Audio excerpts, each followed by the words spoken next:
অন্যত্র পাচার হওয়ার আগে বীরভূমের দুবরাজপুরে 17টি গরু সহ একটি বড় গাড়ি আটক করে পুলিশ।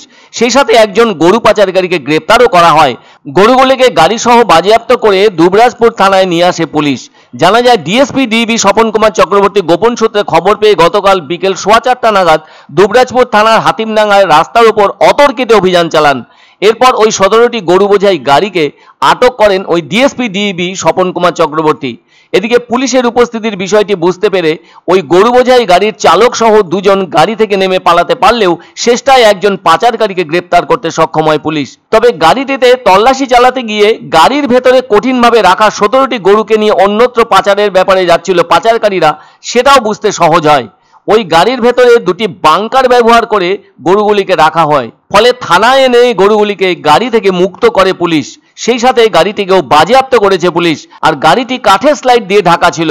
তবে গাড়িটিকে আটকানোর সময় ধৃত ব্যক্তির কাছে বৈধ কাগজপত্র আছে কিনা তা দেখাতে বলা হয়েছিল, কিন্তু কোনোভাবেই সেই সব কাগজপত্র দেখাতে পারেনি ওই ব্যক্তি। তখন পুলিশের অনুমান গরুগুলিকে অন্য কোথাও পাচারের ব্যাপারে নিয়ে যাওয়া হচ্ছিল। আর ওই বিষয়টি দুবরাজপুর থানার ওসিকে অবহিত করা হয়। অন্যদিকে অপরাধীদের বিরুদ্ধে আইনি ব্যবস্থা নেওয়ার জন্য গরু বোঝাই গাড়িটিকে থানার সামনে আনা হয়। ফলে ধৃত ব্যক্তি ও গরু বোঝাই গাড়িটিকে দুবরাজপুর থানার হাতে হস্তান্তর করা হয় ডিএসপি ডিবির পক্ষ থেকে। এমনটা পুলিশ সূত্রে জানা সম্ভবপর হয়েছে। একসময়ে গরু পাচার যেন এই রাজ্যে দারুণভাবে জলভাত হয়ে বসেছিল।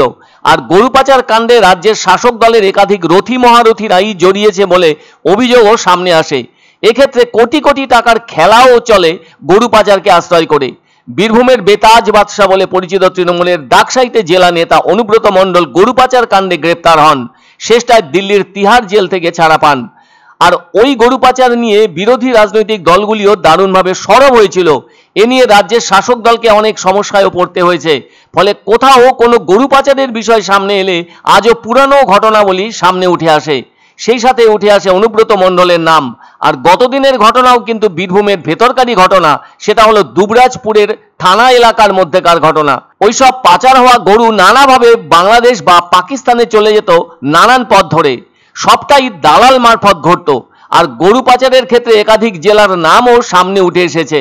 তবে আজও যে গরু পাচার বন্ধ হয়নি তার প্রমাণ কিন্তু দুবরাজপুরের ঘটনা। সেই একই কায়দা একইভাবে গরু নিয়ে যাবার ছক কোনোটিই বদল হয়নি। ফলে অভিযোগ ওঠে অনেক ধরনের অনুব্রতরা যেন ছড়িয়ে ছিটিয়ে গরু পাচারের কাজ চালিয়ে যাচ্ছে অনেকটা আগের মতো করেই। আর তারই প্রমাণ গতকালের গাড়ি ভর্তি গরু নিয়ে যাবার ঘটনা সামনে আসা।